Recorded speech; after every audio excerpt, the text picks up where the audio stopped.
Hi everyone! This is Donita na naninirahan dito sa Poland. Yes po, opo. For today's video, today is Sunday and nag-decide kaming mag-lunch dito sa Pizza Hut and it's May 26. Pasensya na po sa aking background kasi may naglalaro pong batang makulit.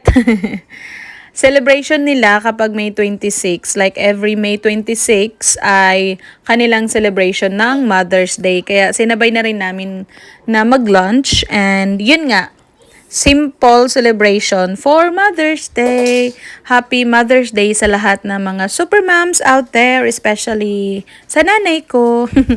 After namin sa Pizza Hut, naglaro si Shana sa place na to na pagkalabas mo sa Pizza Hut, bubungad agad to. Ang purpose talaga namin is makahanap si Shana ng makakalaro. Like, may makikita siyang bata na same age niya. Pero, ang kinalabasan, solo ulit na yung place na to.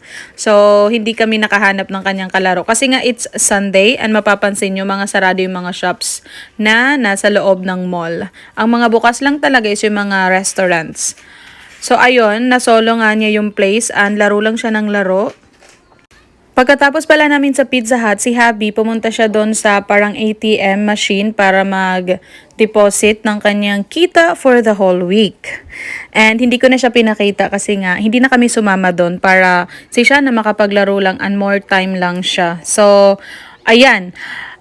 May news pala kami guys. Huy, news! Uuwi pala kami ng Pinas sa July. Kaya sabi ko sa sarili ko, wag ka na malungkot, Donita, kasi makikita mo naman yung family mo sa July. I mean, para kay Shana kasi nga 'di ba gusto ko talaga nang may makakalaro si Shana pero nare-realize ko na uwi naman kami sa July and marami siyang bata makikita yung mga cousins niya. So, ayun. So, bigla akong naging happy. Huy!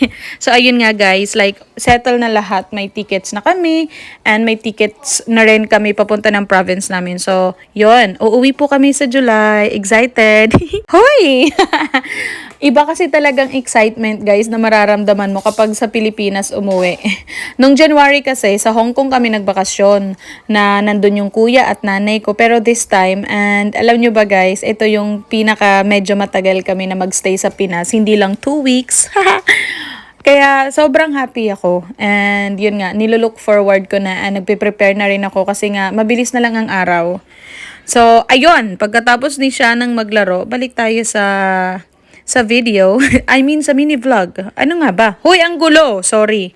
Nag-ice cream siya guys. Trinit ko siya ng ice cream. And eto na nga si daddy niya dumating na. Tapos nagpaalam lang siyang titingin siya sa bagong bukas na Burger King. I mean, meron na talagang Burger King kahit noon pa. Like, nirevise nila. Yon, nirenovate. Yon. And, ayun, pauwi na kami. Naglalakad na kami papunta ng parking. And nakikita ko ng kotse namin. Yon. So si Shana guys, alam na niya kung nasaan yung kotse namin. Like, familiar na sa kanya. Pinahawak niya muna yung ice cream niya sa daddy niya kasi ang technique ni Shana, inuubos niya yung ice cream niya kapag nasa car. Yon. Siguro para ma-refresh kasi refresh para malamig yung feeling niya kasi sobrang init sa loob ng kotse. Yon. Pinagpapawisan siya, nabubulol, pinagpapawisan siya dyan guys. Dahil sobrang init for today's video, 29 degrees. And feels like summer na talaga, super promise. The whole week feels like summer. Tapos ayan, pagka-uwi namin, nilagay lang ni Lava yung kotse na sa garahe. Tapos nag-walking ulit kami dito kasama ang aming dog na si Nuka. Malapit lang to guys sa bahay namin. Para siyang space dito. And ewan ko kung sino nagmamay-ari. Siguro yung government of course. So ayun guys, this is for today's mini vlog. Thank you for watching. Bye!